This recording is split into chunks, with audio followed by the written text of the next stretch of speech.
маленькое сегодня определили почему-то маленькое судебное заседание. Туда зашел потерпевший Разаков со своими телохранителями, там человек 8, наверное. Вот. Ну, они почти весь зал заняли. И для других места не нашлось. Но мы сказали об этом, что так нельзя делать. Ну, это еще до того, как судья, и в связи с этим у нас там перепалка произошла между Курсаном Асановым и прокурором Мукашевым. Мукашев, он там распоряжался, хотя он не имеет права распоряжаться. Вот. Я думаю, что именно потерпевший и Мукашев, они договорились, чтобы именно так они сделали, чтобы для других места не было. И Мукашев, он вел себя очень некорректно, он повысил голос на Курсана Асанова, они там перепалка у них была. Да? Ну, это же государственное должностное лицо, он должен вести себя подобающим образом.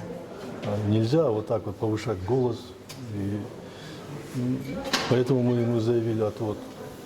Потому что то, что он повышает голос, вступил в перепалку с Курсаном Асановым, это говорит о его пристрастности. А он должен быть беспристрастным. Поэтому мы ему заявили отвод. И судья, хотя не отказал в удовлетворении отвода, но он сделал ему замечание, что надо вести себя подобающим образом. И когда судья ему делал замечание, Мукашев сидел, он даже не соизволил встать. Вот. И мы об этом тоже сказали.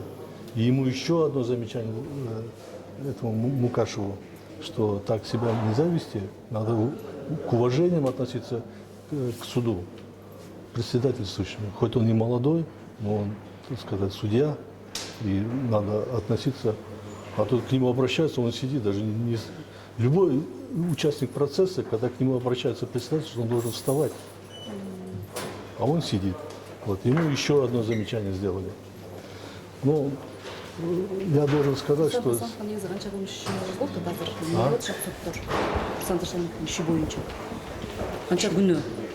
Нет, там 3 эпизода ему предъявили. Но я должен сказать, что следствие проведено крайне поверхностно. Вообще толком не проводилось следствие. Вот как проводили так называемую спецоперацию бездарно, да? Вот так и бездарно провели это следствие. Поэтому мы заявили ходатайство о том, чтобы следователей тоже вызвать, включили их в число свидетелей, число лиц, подлежащих вызову в суд. Мы их будем допрашивать. И суд частично удовлетворил, и руководитель следственной группы военной прокуратуры, который вел это дело, он включен в список лиц, подлежащих вызову. Это уровень следствия, который был, вот я за свои слова отвечаю, это вообще низкий, совершенно низкий. Односторонний, совершенно односторонний. Все это обвинительный акт, который, это домыслы, одни домыслы. Вот пока все. А суд жылдыруу кандай айтат? Ну, сейчас суд ушел на совещательную комнату решать вопрос об изменении меры пресечения Пайзалдаулу Дамиру. Потому что это, мы когда выступали, мы об этом говорили, что это совершенно несправедливо, чтобы он один из 3 обвиняемых, у которого самое маленькое обвинение, а он сидит. Это же несправедливо. Судебные акты должны быть не только обоснованными, законными, но они должны быть справедливыми. Это несправедливо, это незаконно, что он сидит до сих пор. Аты жөнүңүздү айтып Айткулов Икрамиден, адвокат.